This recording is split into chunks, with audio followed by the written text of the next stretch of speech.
This is Tony Cole from Sketch of Soul Studios, and you are experiencing Poppitt's Corner.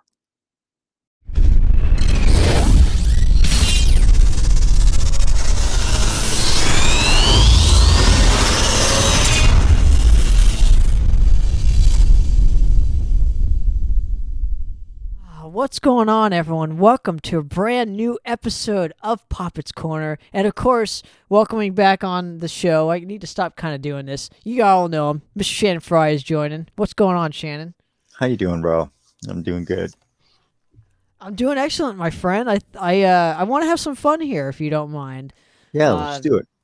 And we were talking off the air about like some funny touring stories. I'm trying to save a couple of mine, and hopefully we can just share some fun stories and have a laugh about some stupid shit that is the music business, that happens there. So if you're down, I would love to just get on, just to have some fun. So if you're ready, let's get started.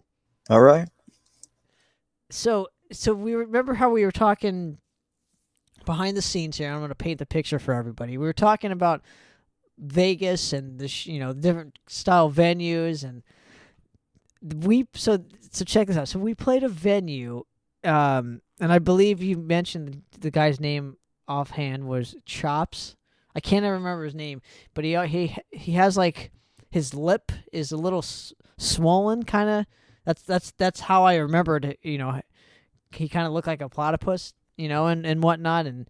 He was a nice guy. He treated us very well. I'm not gonna dog him on any of that stuff. But we played this place right next to what my dad refers to it as behind the green door number 2, which was like essentially like a gangbang place where like girls would go in there and get banged by like 5 dudes. It was like, I don't know what you would classify that as, but Vegas is fucking weird, and it has places like that are like kind of secret off the beaten path there. That place is called the Green Door, and it's okay. It's a swingers club, is what swingers that is. Club. Thank you. That's a nice way of putting it. Anyway, so there we played this place. It was like right next to it, with a venue that held a lot of people. But it was off the beaten path in Vegas, and so we pulled up, and we were touring with Condition Critical, and so we played. We walk in the venue, get to meet the promoter and whatnot, and he was showing us around.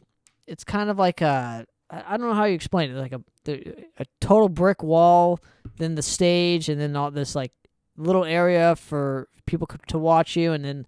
It was almost like a venue meets a store. It was kind of a little eclectic, I would say. Anyway, but so I specifically needed to use the restroom, right? And so me and my dad both needed to use it, and we were shown, throughout the vicinity, this is where this is where this is. Anyway, so we first get introduced to this pizza place right next to the venue. It was, if we wanted to get something to eat or something, it was right there, and proceed to go, into the restroom. And typically, from my experience, is anytime I use the restroom, the seat isn't warm. so what happened is they switched the hot and cold water. So in the toilet bowl was actually hot water. It was like it was nice. It was really nice. To sit on this thing. And it was like a nice warm jacuzzi taking a shit or whatever. And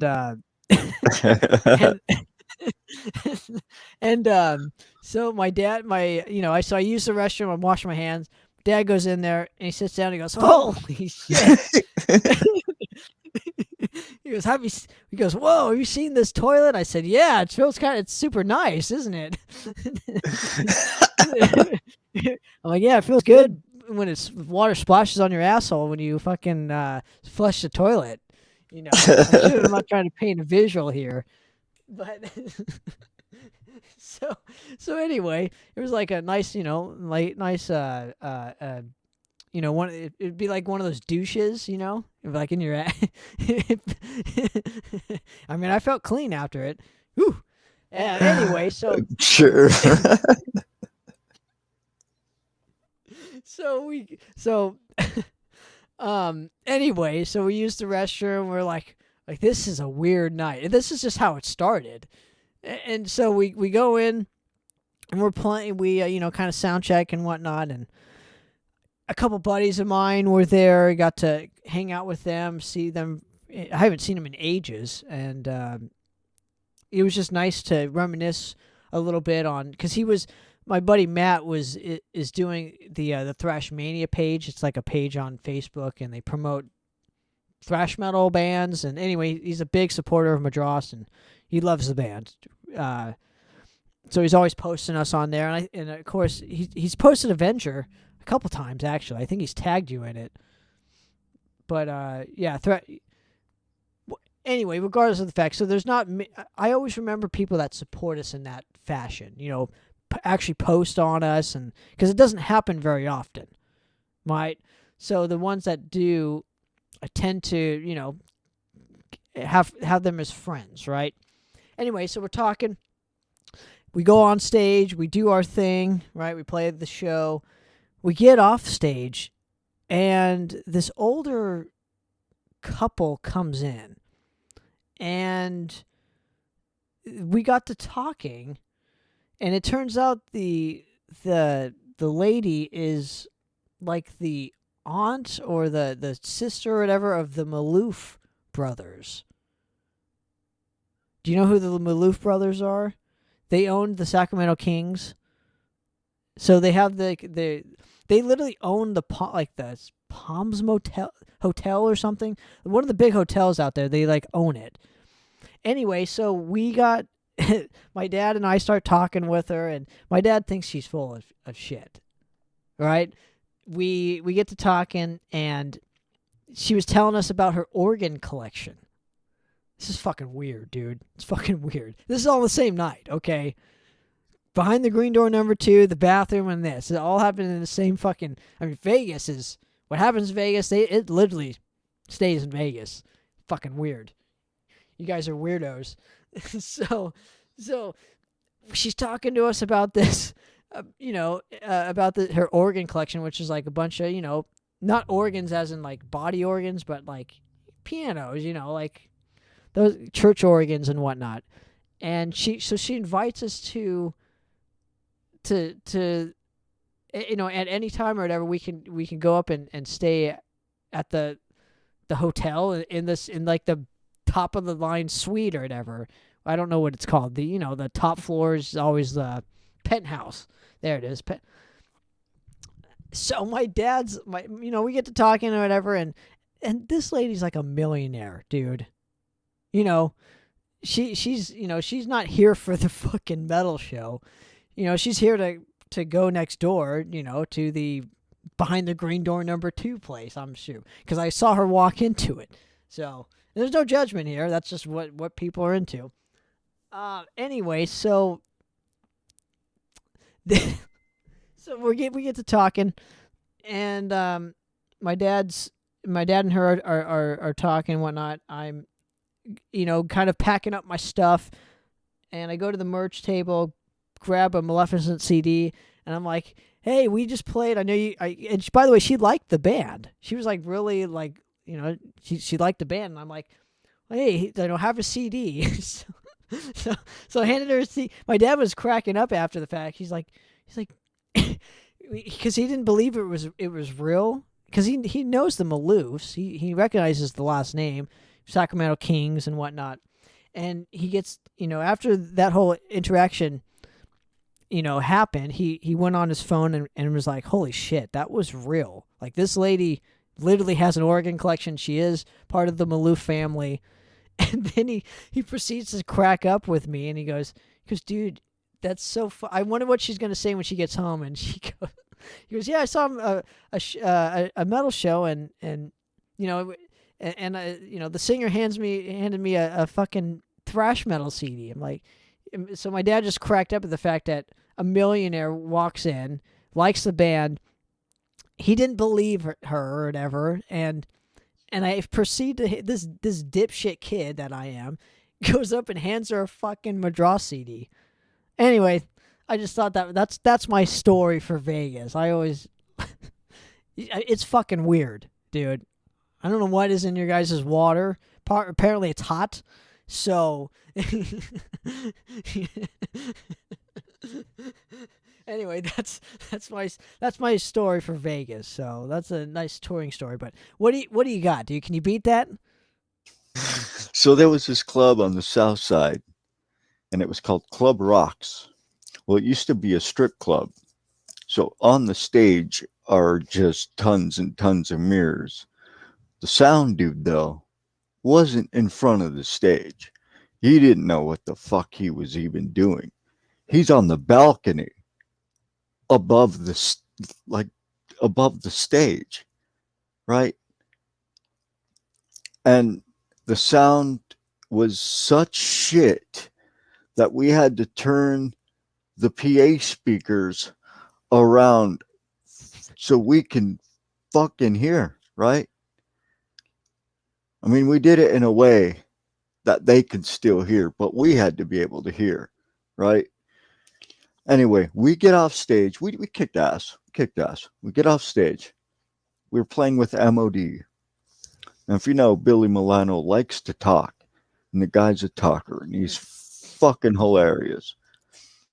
Well, anyway, we get off stage and we go up. As we're getting our stuff on, I look at Billy and the guitarist, Scott. And I was like, good luck. 'Cause the sound up there is shit, right? Okay, thank you. We got it. We go back. They get the sound down. They're like, yeah, okay, cool. Enough for us to hear. If they can hear, great. So he's talking there about halfway through the set, I would say. And he's talking and talking and talking. And the manager of the club starts walking into the crowd and tells Billy Milano to shut the fuck up and start playing music because that's what they're there for, right? And Billy Milano, now he's pissed. He had a full bottle of beer, and he's all, fuck you, motherfucker, and he's shaking the beer and spraying it at the manager. Then the sound guy starts mouthing off, and he's all, fuck you.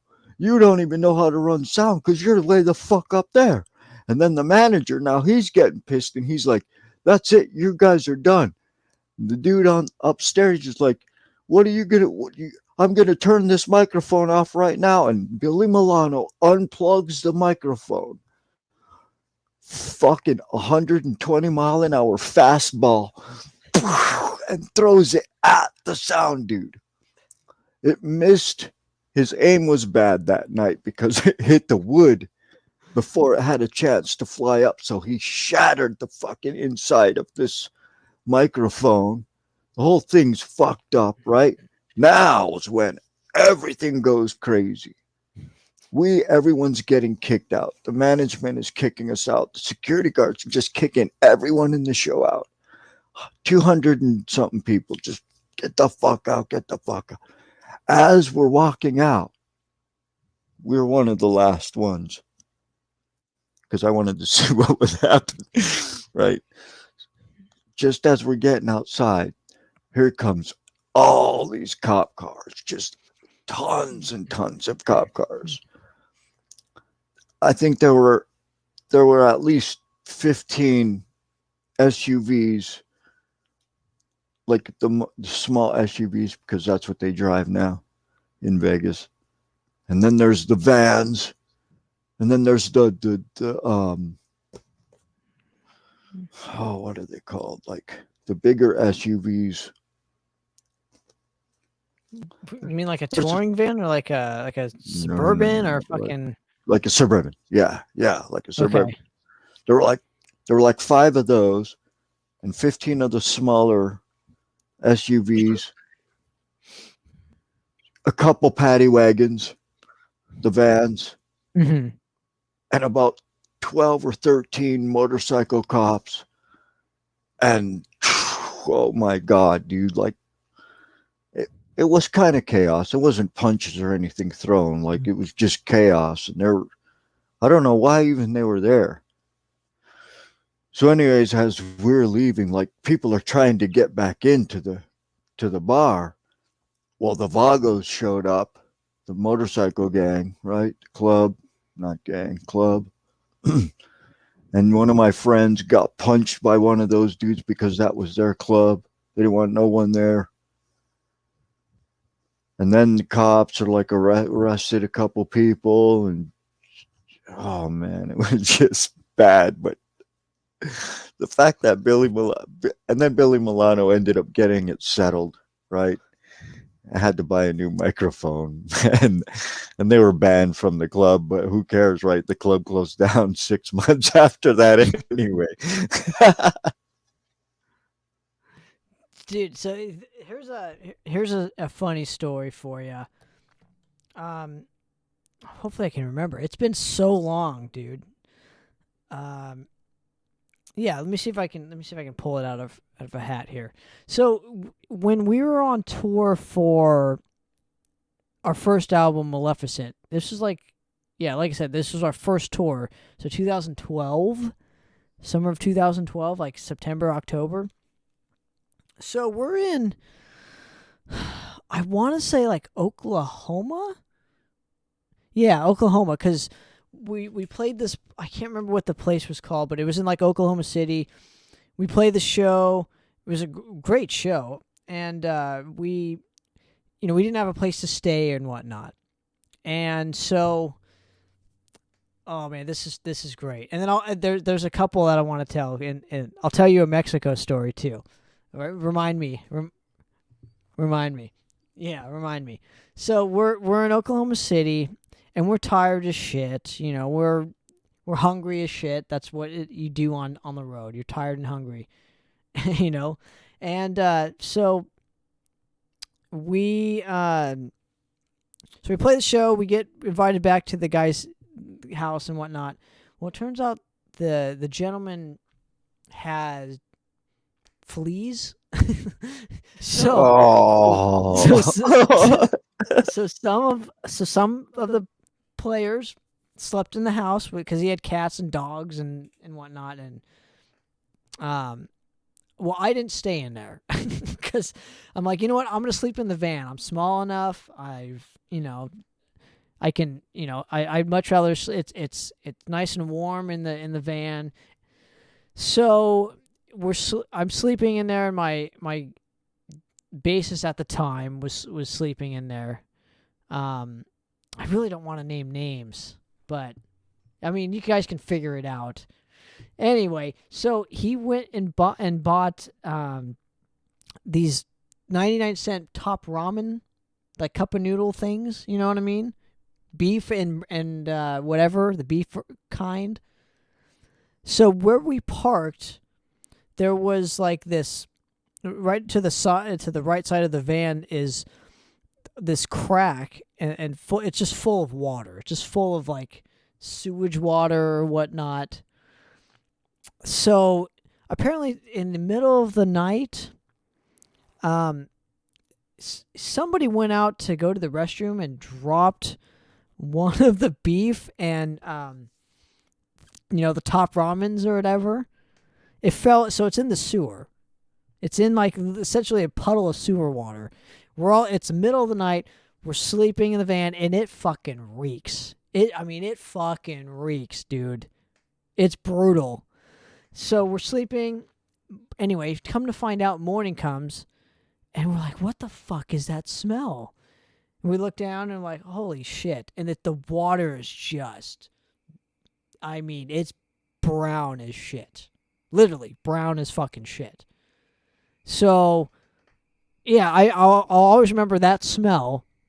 And every time I see the beef Top Ramen, I think of that story. And that was in Oklahoma City. Just a fun one for you. So that's my short one. And then, so do you want to hear the Mexico story? Okay, this is a good one. This is a good one. I have a couple I can tell actually. Which one would you prefer? Would you prefer the? You know what? I'm gonna pick it. I'm just gonna pick it anyways. So okay, so we're gonna go to the second time because the first time is very vulgar. It's very like, I might get not arrested, but I might turn some heads away. So they always say what happens I'm on the road. sure I stays on the already road. did. Yeah, I'm sure I already did. Yeah, I don't know why you're still on the show either, but I'm not sure why you haven't left as far as any of these fucking stories. But so, okay, so we're gonna go to the second time. So we get invited to Mexicali. My dad had never been there before. I had been there. My dad had never been there. He was all nervous, and so it's us four and my dad. It's the five of us, essentially, and one a guitar player and his parents. So it's like 7 people or whatnot. But us 5 are traveling together, and then they meet us later on. So we get to the venue, and we didn't really have a bass player at the time. We were in between bass players. So, thankfully we had played that same kind of club years earlier on our first tour, and our guitar player Nick Odie was actually in the crowd, and we asked him kindly to if he wanted to fill in on bass. You know what I mean? And he was nice enough to do that for us, so we could have a full sound lineup. Anyway, so we get to the venue, and it's fucking hot, dude. We just get to the border. We get into like a taxi cab, the 5 of us with all our equipment in one compact fucking like Honda Civic. My dad's freaking out. We don't speak fucking Spanish. The only one that does is my drummer Caesar. Thankfully, so we give him the venue name and whatnot on where we're going. The driver has no idea where this fucking place is, so we're freaking out, and we're going in circles, and so we get to the venue. It's hot as shit. Get inside the venue. It's even hotter. So it's just a bad situation all around in terms of heat, and there's like nobody there. We're playing at like 2:00 in the morning because that's what you do out in Mexico. Like the headliner doesn't go on till 10:00 at night, and that's when all the people show up. Because mind you, nobody is, there's not a lot of bands that come through either that part of Mexico or Mexico in general. So when there's a metal band and you're into metal, you're fucking there. It doesn't matter what the band is. It doesn't matter what the band sounds like. If it's metal, they look you up, it's over, right? We didn't know this. So get in the venue. We're, mind you, we only brought our guitars. We can't bring amps or whatever. So they provide the amps, the drums. We're using the other band's equipment. Thank goodness, and thank you guys for letting us do that and use your equipment. We play the show, and we're sound checking beforehand, and then all the people start to come in. So it's even hotter now, right? We play the show, and we fucking kicked ass, dude. I mean, there was literally blood on the stage and the whole floor from all the moshing. And I was also informed too that most people in Mexico, they spend money on the ticket only. Like they don't have money to spend on merch, and so I should say, had the foresight just to bring a lot of merch because I was going to hand it out anyways. How often do I get to play Mexico? Not very often.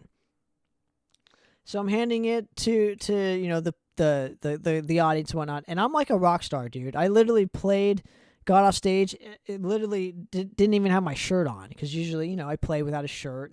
I'm sweaty as shit. I literally get off stage, immediately bombarded with like 15 like raging metal fans, and they were just like, I was like a celebrity.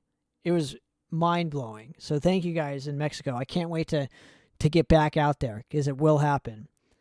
But that's just the whole culture of Mexico is like they really value their metal. And when you perform and win them over, you're there for life in their minds. So I still get hit up for like those specific shows and by people that were there in that audience, and I was signing stuff, taking photos. It was just a memorable night because I don't get that out here. I'm not treated like a a bigger deal or somebody of worth of value out here compared to that specific country. So yeah, that's my story. It's one of them. Well, that's cool. Yeah, my Mexico story is we went down to Tijuana to play. Brother Israel Palayo hooked us up, right? Man, and it was us and Usurper, and we were always close with Usurper because it just happened. So us and Usurper, this band from Ohio. Damn it, I don't remember the name. Why does this happen? Anyway, then there were two bands from Tijuana on the bill, and so we got to use their equipment. So us being stupid, not knowing just basic international law, we go across the border with bullet belts. Yay, right? Holy shit. So we play the show, dude. We're kicking back before the show, and Israel brings us a bottle of Jack Daniels. Oh shit, wrong mistake, right? On our part. Myself and Mark, the guitarist in Avenger, who wasn't playing that night because he had a broken hand. And this is right when the changeover happened from Nathan to Eric or to Mark. And the day we hired Mark got in an accident and broke his hand. So this is like 3 weeks later. So we were playing as a trio. One of the 3 times we ever did it. Anyways, we played the show. I was pissed off. We went backstage and arguing, and I was fucking throwing cymbals at them, at my bandmates. And I was so fucking drunk. And myself and Mark and Dan were the ones just downing the shit before we even hit.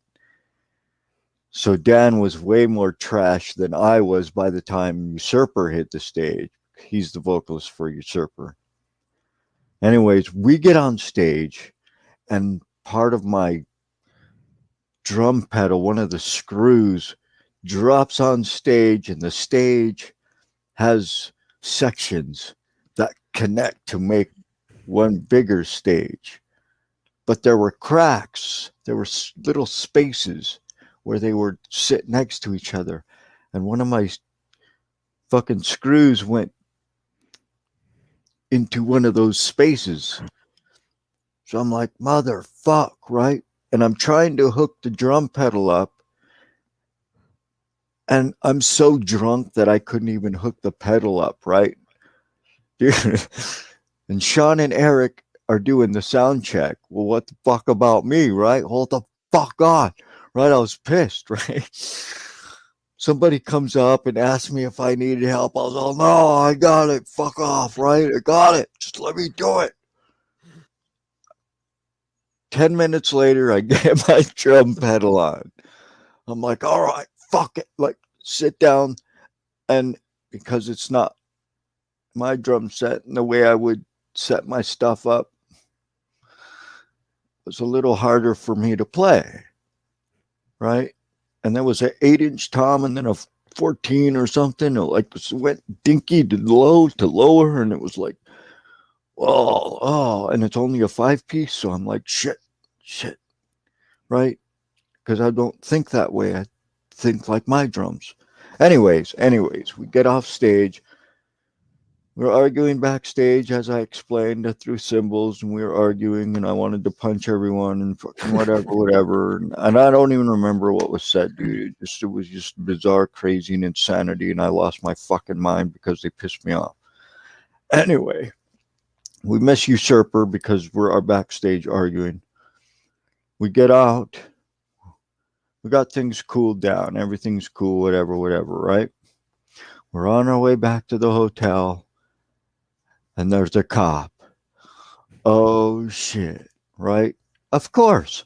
Nevada license plates. Three long haired dudes and a bald dude in a car, right?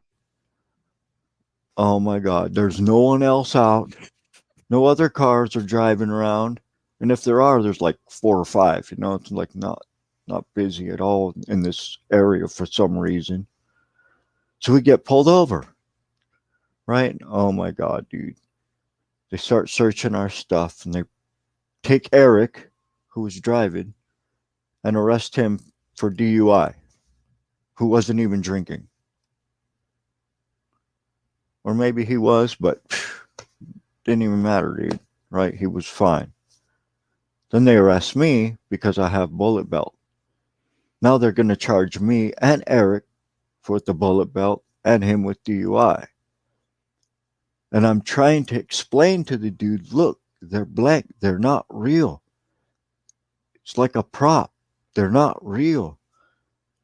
And he's like, to Eric and Sean, and we're like, okay, we'll tell you what, if you could say a sentence in Spanish, we'll let you guys go. But if you can't, then we have to charge you to let you go. So they were like, okay. Well, none of us spoke Spanish. None of us knew a fucking sentence, dude. ¿Dónde está la biblioteca? Mark is Spanish and Mexican, but he doesn't know how to, and French and German and other things too. But his last name is Flores. That's Latin as it gets, He doesn't know how to speak Spanish. So they charge us $250 to let us go, right? And all we have is like $350 total, right? Luckily, Mark had some stashed or something, so we had enough for gas and food to get home.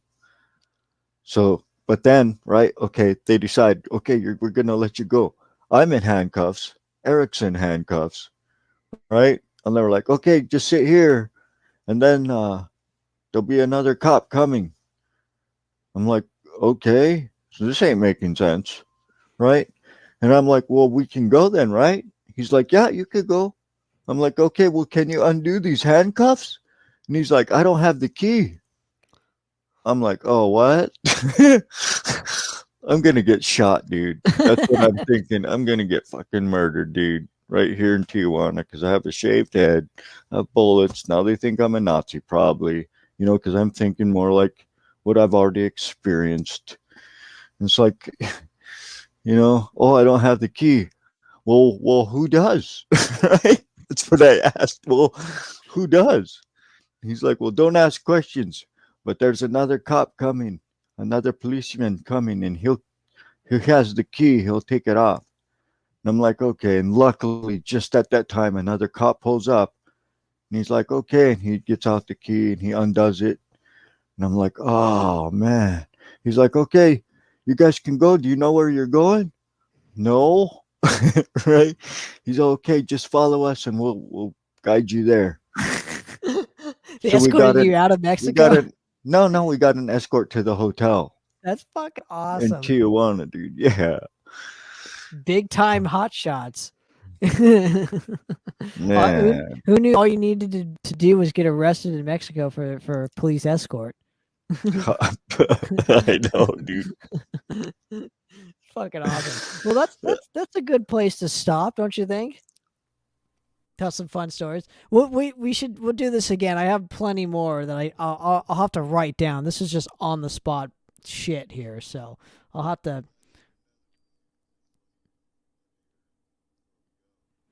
All right, we'll save it. Let's save it. Let's do a little tease. We'll do like a part 2 relatively soon. So. So, alrighty, guys. Well, thanks everyone for tuning in, and for Shannon, Fry, and myself. Obviously, you can go support us any way you please. Facebook, Bandcamp, whatever it is. The links, Avenger Blood, Madrost, and we'll see you guys next time. And for another episode of Poppitt's Corner, we're out of here, guys. Cheers.